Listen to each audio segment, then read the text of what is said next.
Happy spring. My name is Ann Pearl, and I'm your worship associate today.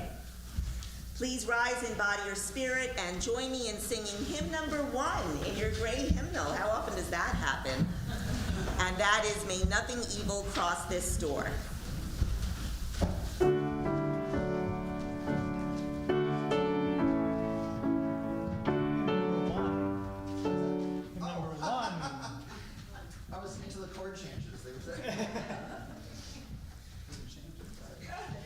Blake can't wait to get to 126. But we're doing hymn number 1. The music readers among you were very confused.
My name is Susie Dugas, and I'm Secretary of the Board of Directors. Let's see. Welcome to the Unitarian Universalist Congregation of the Hudson Valley. Whether you've been with this congregation a decade or more, or this is your first time visiting, we welcome you. Whatever the faith and traditions of your past, we welcome you. Whatever your theological stance, we welcome you. Whoever you are and whomever you love, we welcome you. Whatever the heritage, we welcome you. We respectfully acknowledge the territory on which our church building sits as the ancestral homelands of Munsee, Lenape, and Wappinger people. Oh, I left that. So we're very happy to have such a great attendance to the event last night, the chili cook-off. And we want to thank the organizers, and I left the description of it at the bench, so that's oh, thank you. Thank you very much. Okay, this is much better than me. We want to thank the organizers of the wonderful event we had here last night, the all-family chili cook-off and game night. In particular, we are grateful to the Kluge-Klickman family, especially Felix and Lindy. The behind-the-scenes crew, led by Linda Karen Nicholas, created a festive, well-organized family night with almost 50 people. Also, congratulations to the Chili Cook-Off Award winners. It was wonderful. I went too. Okay, so for the most up-to-date information on these topics and others, please refer to our weekly e-newsletter and check our website frequently. And please join us for conversation after the service. If you're present in the sanctuary, please join us for coffee and conversation in Fellowship Hall. If you're watching live stream, the link for our Zoom coffee hour can be found in Saturday reminder email. If you're just recently joining us and would like to receive our weekly news, please email us at uucroton@gmail.com with your name, and we will be sure you are added to our e-list news. Also, please remember to silence your cell phones at this time. Once again, we welcome you to the Unitarian Universalist Congregation of the Hudson Valley.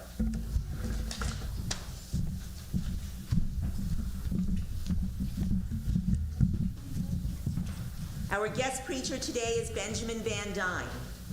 Benjamin is a PhD candidate in theology at Fordham University, where his work focuses on the interconnections between evolving concepts of race, personhood, and death.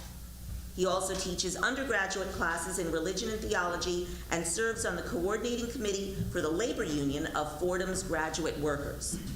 He grew up in the Unitarian Universalist Church of Arlington, Virginia, and remains connected with local church communities. He lives in the Bronx with his 2 children, who are with us here today. Welcome, Reverend Benjamin. Or welcome, Benjamin, sorry. Simon, did you want to stand up and make sure everybody could see you? That's for you, just for being here. Well, good morning, everybody. It's nice to see so many familiar faces and so many new ones. Our words of invocation this morning are words of Leonard Mason's. We affirm the unfailing renewal of life. Rising from the earth and reaching for the sun, all living creatures shall fulfill themselves. We affirm the steady growth of human companionship.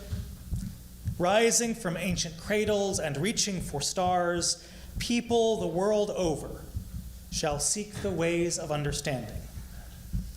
We affirm a continuing hope that out of every tragedy, the spirits of all of us shall rise to build a better world. We now invite the children present today to join Jane, right? Yes, to join Jane, to ring our bell 8 times in honor of our shared values and principles. And the rest of us can try to keep count.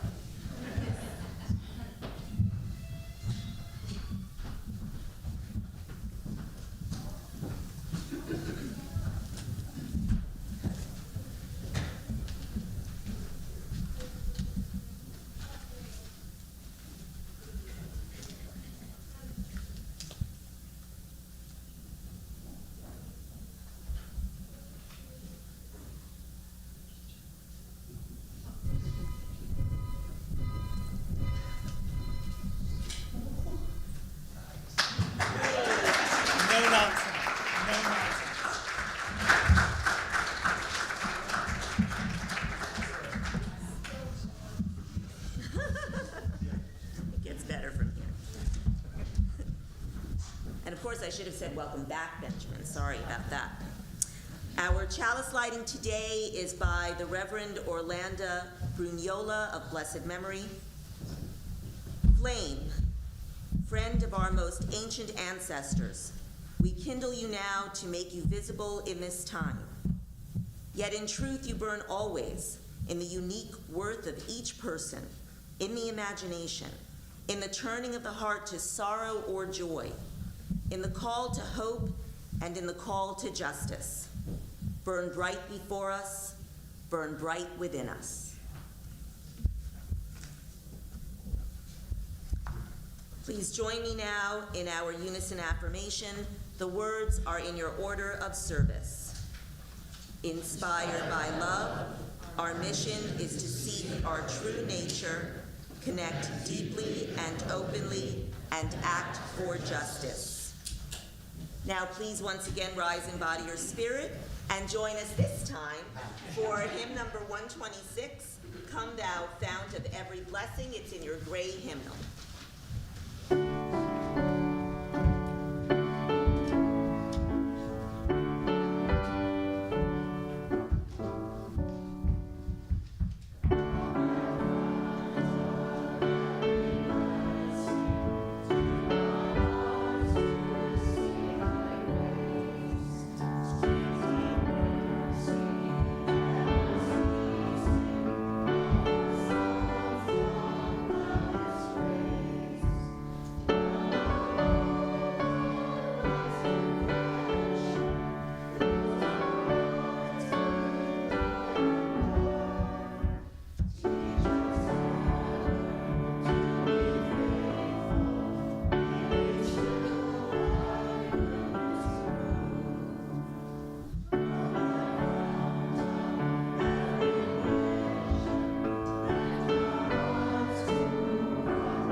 Now, I know all of the children here just got comfy after ringing the bell, but I would like to invite all the children to come forward, or if you're my children, to like sit up a little bit, so we can do our time for all ages.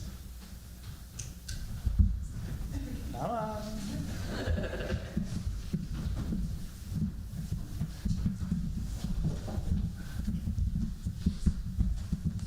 So, one of the things that I always do before I get up in front of a whole bunch of people to speak is I do a few tongue twisters to make sure I don't stumble over my words.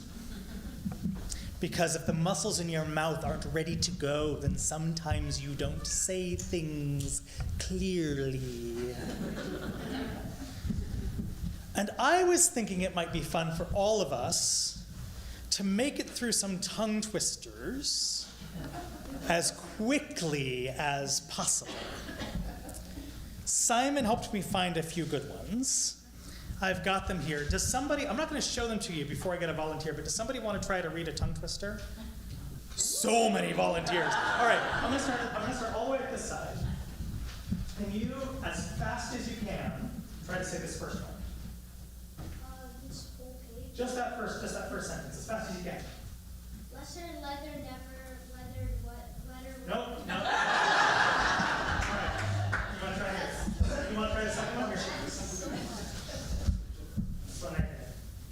How can a clam cram a clean green? Whoa, good. I think you got lucky there. Nice work. She sells once. She says, what? Did you want to try one? Sure? All right. How about this last one? Fast as you can. Fast as you can. Don't overthink it. Fast as you can. Which responses are Oh, nope. Somebody over here want to try one? You want to try one? All right, here. How about this one? Fast as you can. Ready? This one. Fast as you can. He says Nope.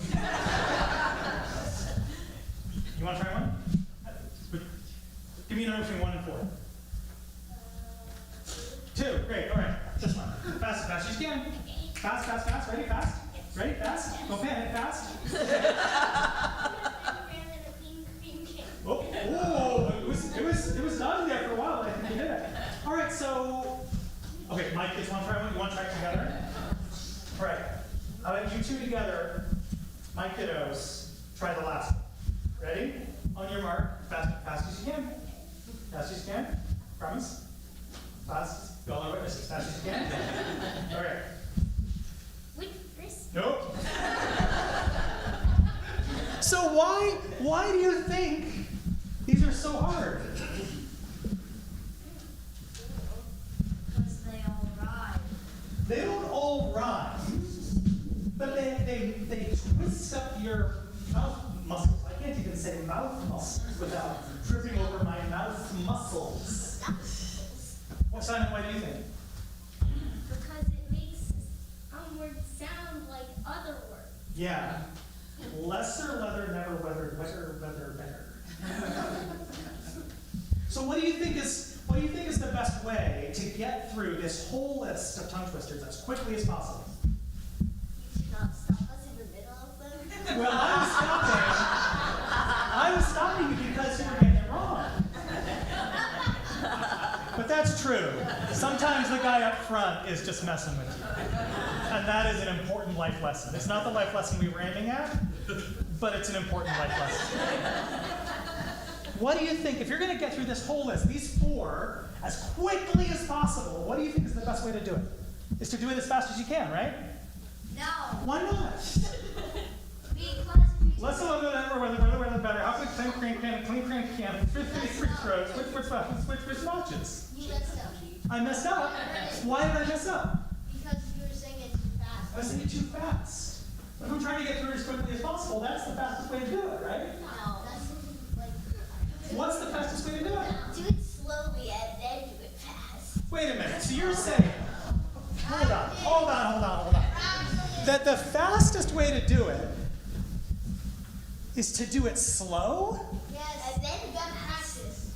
Get better. You gotta practice and get better. You gotta do it slow. Start out slow, get fast. Okay, so let's try this. 1, 2, 3, 4, 5, 6. Simon is under the seat for some reason. Let's get the 7 of us. Let's all come right here. Let's all come right here together so we can all read this at the same time. And let's see how quickly we can go through this whole list if we read it slow. Because I've now spent 5 full minutes torturing you with tongue twisters. Let's see if we can get through these in less than 5 minutes. Ready? Nice and slow. All together. Ready? Lesser leather, never weathered, weather better. How can I play? Well, hold on. Ready? Next one. How can a clam cram in a clean cream can? Ready? Go. He threw 3 free throws. Last one. Ready? Which wristwatches are Swiss wristwatches? We did it!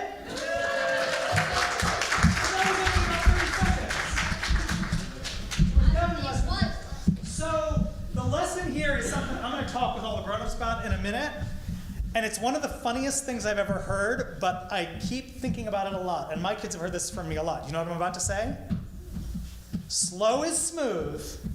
Smooth is fast. Slow is smooth. Smooth is fast. So basically, slow is fast. Slow is fast. Does that sound pretty funny? Yeah. But did I just scientifically prove to you that it's true? No. Not quite scientifically. But when we did it slower, we went fast, right? Faster. Slow is smooth? Smooth is fast. All right, now we're going to sing you out. Off you go. Wait, we want to sing to you first. Yeah, we're sing. Slow down, slow down. Slow is smooth. Smooth is fast.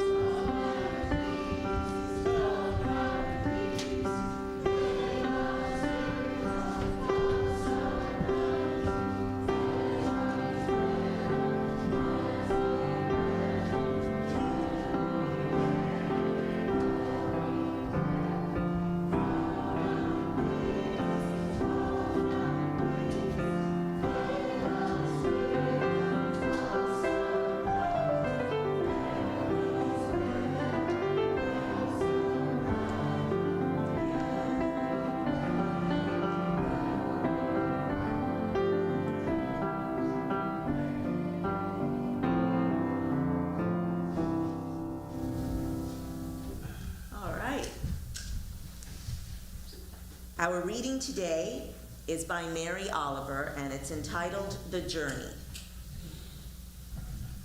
One day you finally knew what you had to do and began. Though the voices around you kept shouting their bad advice, though the whole house began to tremble and you felt the old tug at your ankles. Mend my life, each voice cried. But you didn't stop. You knew what you had to do, though the wind pried with its stiff fingers at the very foundations, though their melancholy was terrible. It was already late enough, and a wild night and the road full of fallen branches and stones. But little by little, as you left their voices behind, the stars began to burn through the sheets of clouds, and there was a new voice, which you slowly recognized as your own, that kept you company as you strode deeper and deeper into the world, determined to do the only thing you could do, determined to save the only life you could save.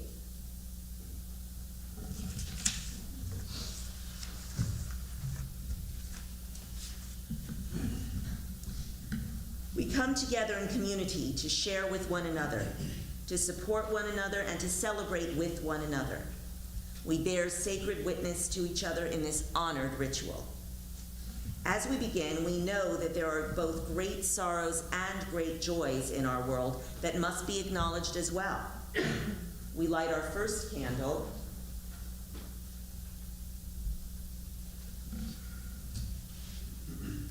to honor those in pain, victims of violence and war and oppression all around our world.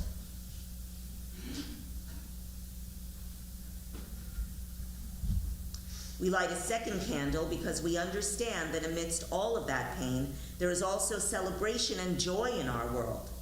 We honor that joy and sorrow are woven together.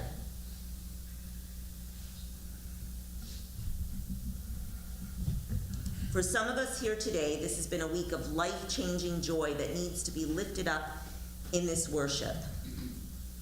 For others, there has been a time of deep pain and sorrow that needs to be shared to make the burden lighter. If this has been such a time for you, I invite you to come forward. I will light a candle for you, and to briefly tell us of your joy or sorrow, you may use the microphone to my left. You may also raise your hand in silent acknowledgement of your joys and sorrows, and I will light a candle for you.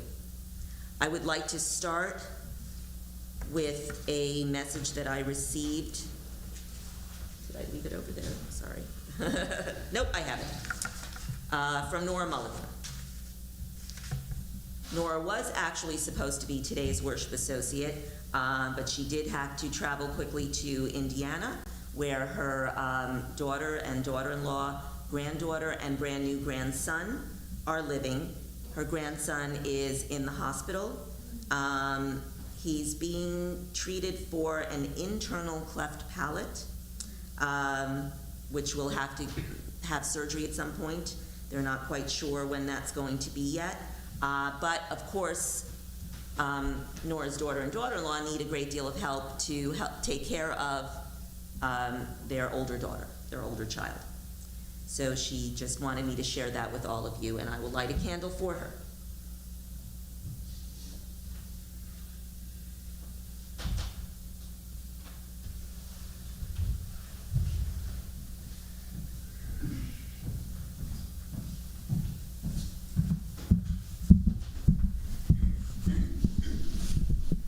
You're not going to come up here with me?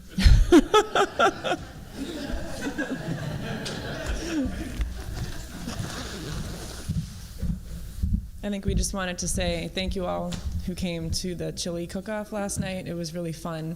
And again, we just did what we were told. We wanted to thank Linda Carey-Nicholas and Sherry Brown for really planning the evening. So thank you.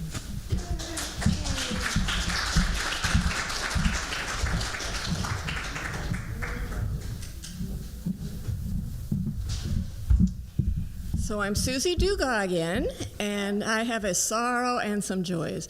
So the sorrow is tripping over my feet and injuring myself, but I'm very happy I didn't get a brain concussion, and I did not break my expensive teeth.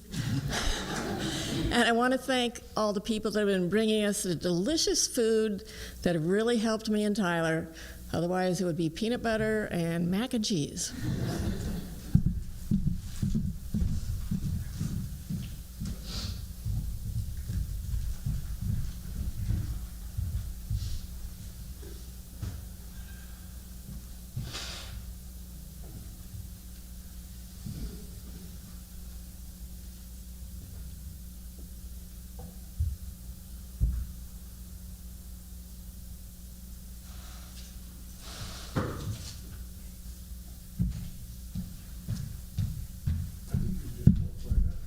I'm Monica. I also want to say thanks for game night and chili cook-off night. It was delicious and great.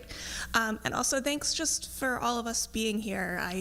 It's been a horrible week, but when I walk in here, it doesn't feel like a horrible week.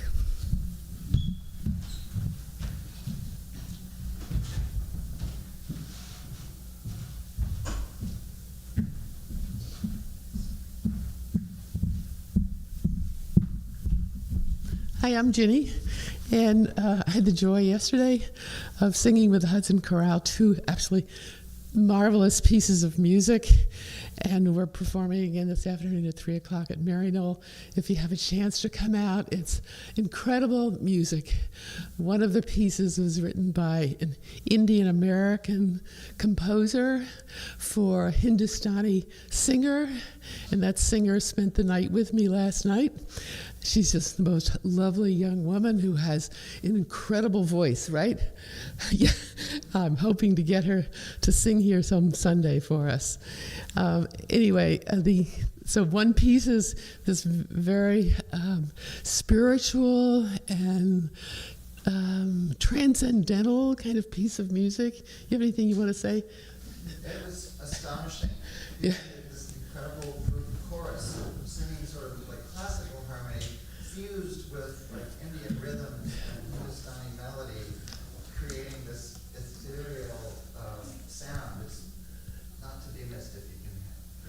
And there's a wonderful tabla player who goes off into this mesmerizing,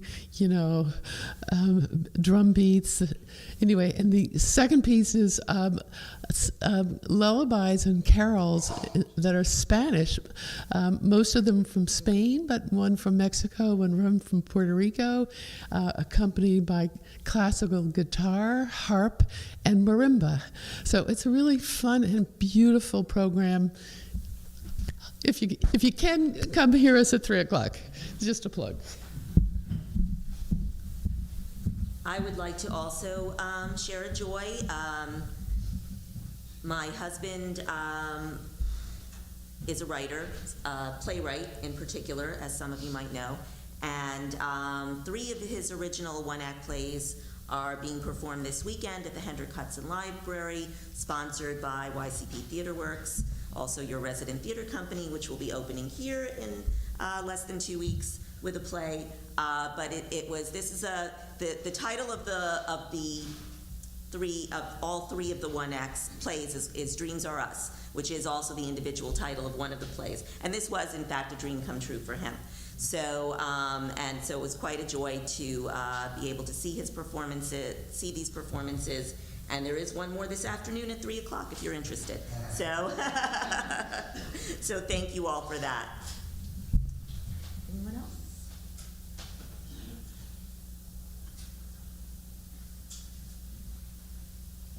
I'm also going to light one more candle. One final candle for all those joys and sorrows that remain unexpressed, and for those outside of our walls who are searching for a place to bring the wholeness of their lives and be received with love.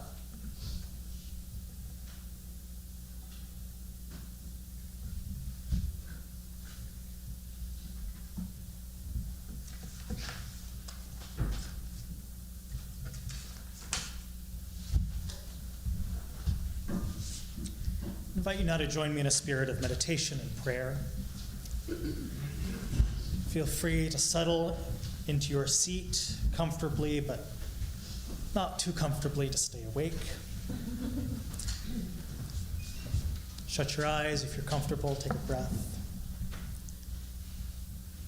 We'll begin with some words and then some silence.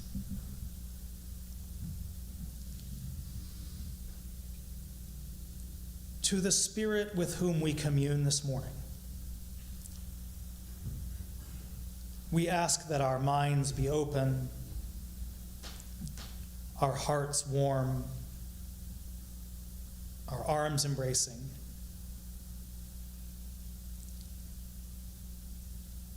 We lift up those whose lives are touched by sadness, by illness, by worry, by loneliness, or by fear. May they find comfort, hope, and strength in this community and in the world outside.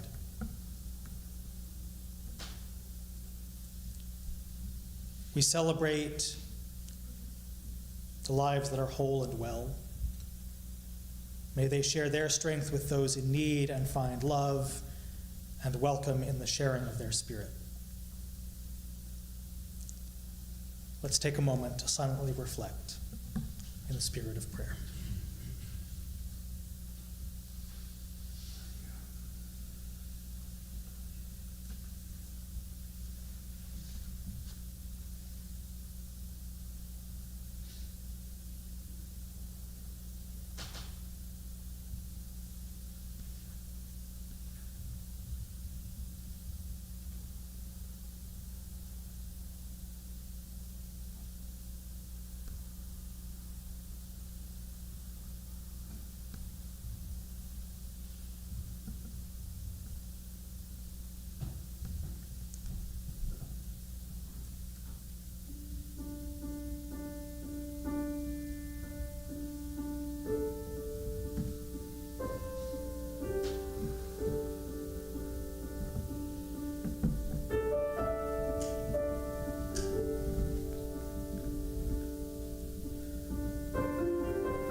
Well, good morning again. Good morning again. Good morning. Well, what a week.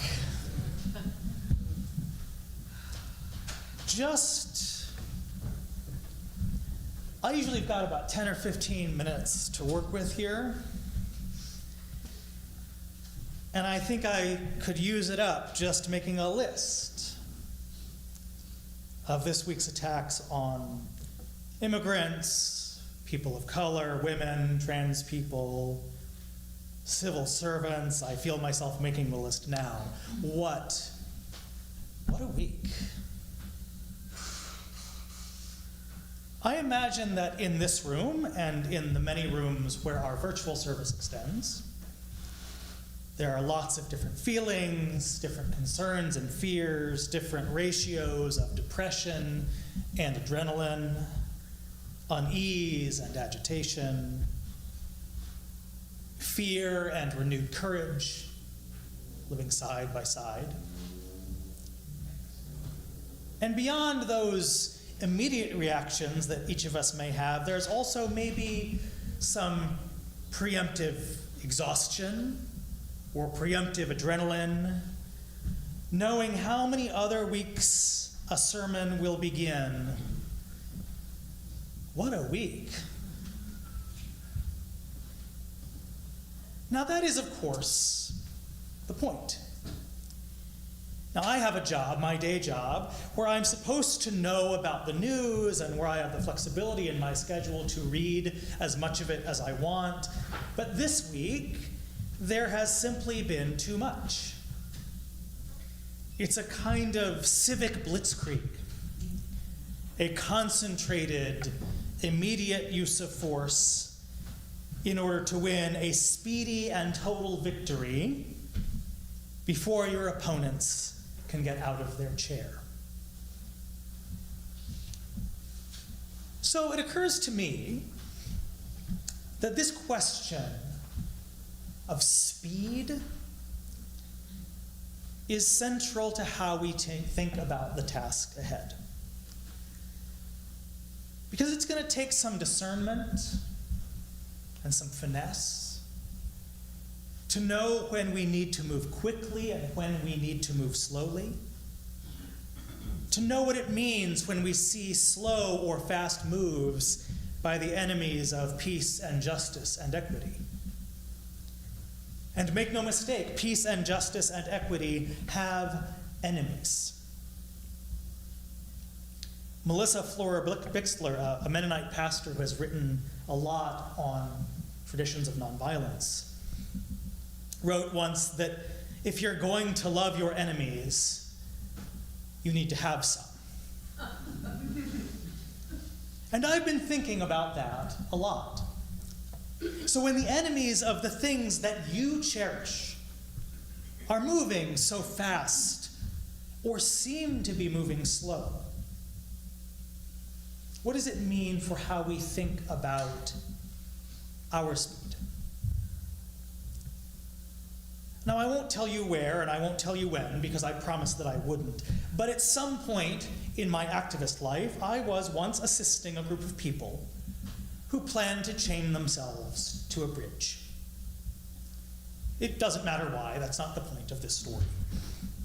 The point of the story is that their task was to get chained to the bridge and to stay there. And the experienced person training the group that was doing this for the first time said this, the phrase you heard me say earlier: slow is smooth. smooth is fast. When you clip the chains to your wrist and get into position and lock that chain to the bridge, the slowest thing you can do is move quickly. She told us a story once of somebody who had tried this and had dropped their chains in the river.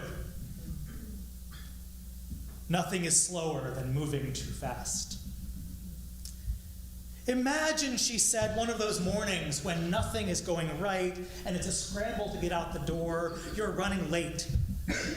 And in the rush and frustration, you forget your keys. So now you're walking all the way back from the car because you forgot your keys. You try to grab your coffee with the hand holding your bag and the coffee spills, so now you have to deal with that. Fast isn't fast.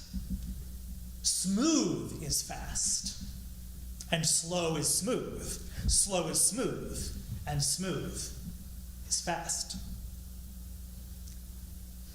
I have gotten more mileage from this advice than almost anything else I have ever heard. I've repeated it to my kids, who are delighted by the ironies. Papa, how can something slow be something fast? I have written it in the frontispiece of my journals. I have considered, for basically the only time in my life, getting a tattoo.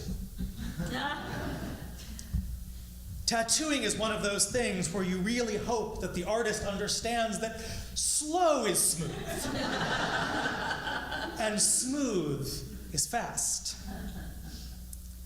Now, like all general maxims, slow is smooth, smooth is fast, is more complicated in practice.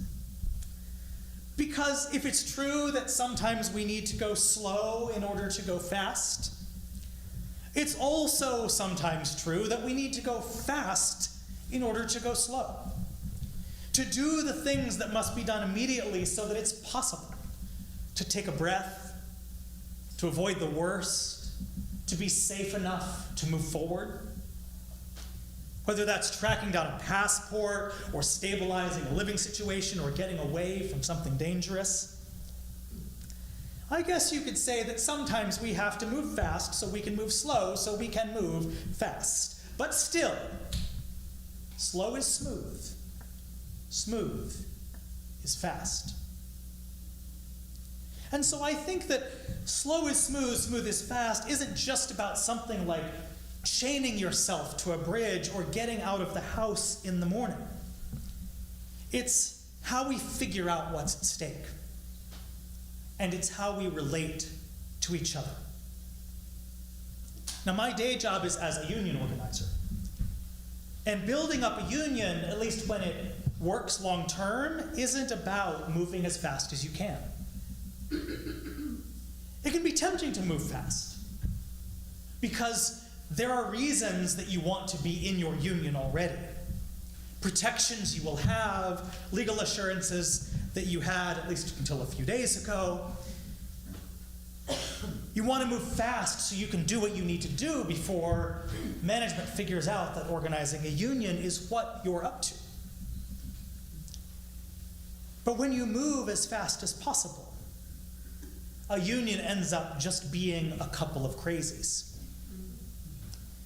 Because taking on your boss can be scary, genuinely risky, and almost always outside of most people's experience.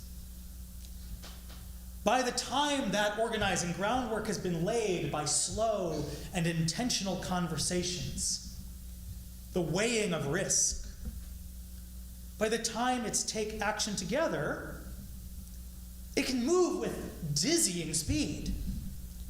At my old union at Fordham, we announced our union in February and we had won it by April.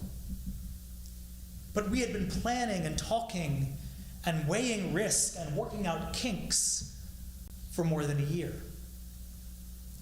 Slow is smooth. Smooth is fast. And the reason that slow is smooth is fast is because of trust and preparation. The Silicon Valley Titans, whose motto for so many years has been move fast and break things, don't give two damns about trust and preparation. Because the failures of trust and the failures of preparation don't fall on their shoulders. One of the best books on labor organizing ever written is by the late Jane McAlevey, and the book is called No Shortcuts. In some ways, it's a whole book about slow is smooth, smooth is fast. Whatever the urgency, there is no getting around the need to think carefully, to talk together, to slow down until you are ready to do what must be done together, to risk what must be risked together. The fastest way to build a union or a congregation or a movement, the thing to have urgency around, is to ask the people around you what matters to them. That's how we learn to trust one another. It's how we figure out what we have genuinely in common that we can fight for. Not because we have bullied or coerced or deceived one another. Not because we've come to some tenuous quid pro quo where I guess I will do this thing you care about if you do this thing for me. No, we have to figure out how the thing that matters to me depends on the thing that matters to you. That's what solidarity is. Not universal agreement, and not working with your enemies, but shared clarity in word and deed about how my things and your things and your things depend on one another. That's not fast, but it is respect for the worth and dignity of every person. It is interconnectedness. It is living together democratically. There are no shortcuts. Slow is smooth. Smooth is fast. Slow is smooth. Smooth is fast. May it eventually, in good time, when we're ready, be so. Please join for our hymn, number 131 in your great hymnal. Number 131, Love Will Guide Us.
Today's offering will also be shared with PrideWorks. The annual conference for LGBTQ+ youth and their allies is held every spring in Westchester County, New York. For more information, please visit their website, which is prideworks.com/wp.new. All that information is in your order of service and also in our e-newsletter. You can make your donation in several ways. If present in the sanctuary, you may give cash or a check in the offering plate as it comes by. From your homes, you can make your donation via credit card or PayPal using the links provided in the e-newsletter or by visiting our website, UUCHV.org. Or if you prefer, you can always mail us a check. The offering will now be given and gratefully received.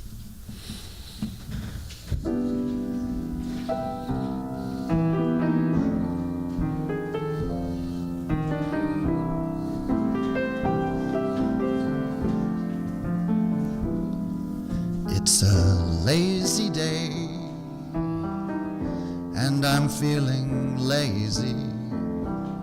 I'm just gonna sit and watch the clouds go by.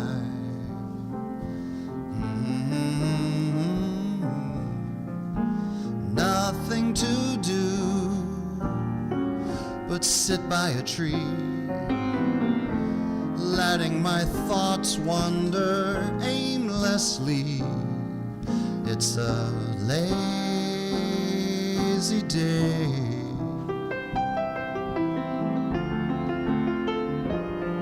It's a lazy day, and I'm feeling lazy. People may say I'm wasting my time away, but I don't care what they say. There's so much to see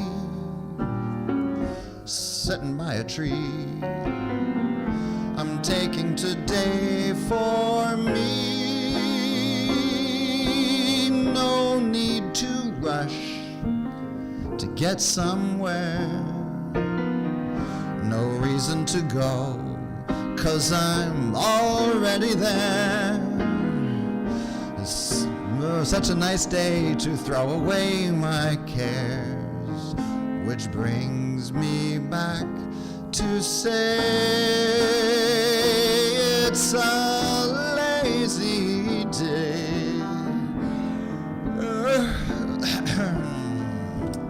I'm just gonna sit and watch the day go by. Check out those clouds in the sky. I'm taking it slow until tomorrow, 'cause it's a lazy day.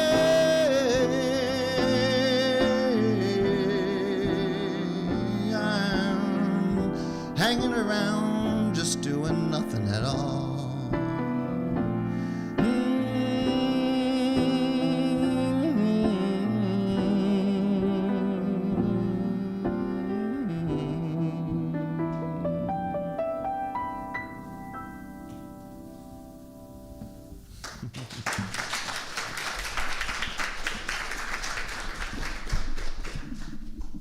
Please join me now in the dedication of the offering. The words are in your order of service. May these gifts and the work of our hands and hearts give power to all we stand for as a community of faith. Please join me now also in extinguishing the chalice. The words once again are in your order of service. We extinguish this flame, but not the light of truth, the warmth of community, or the fire of commitment. These we carry in our hearts until we are together again. Now look, I'm not saying we never move fast. I'm saying that the things that matter are worth getting right. Go be slow, go be smooth, go be fast, go in peace.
honesty, it's a good thing. It was hymns I knew really well, and I would not have recognized.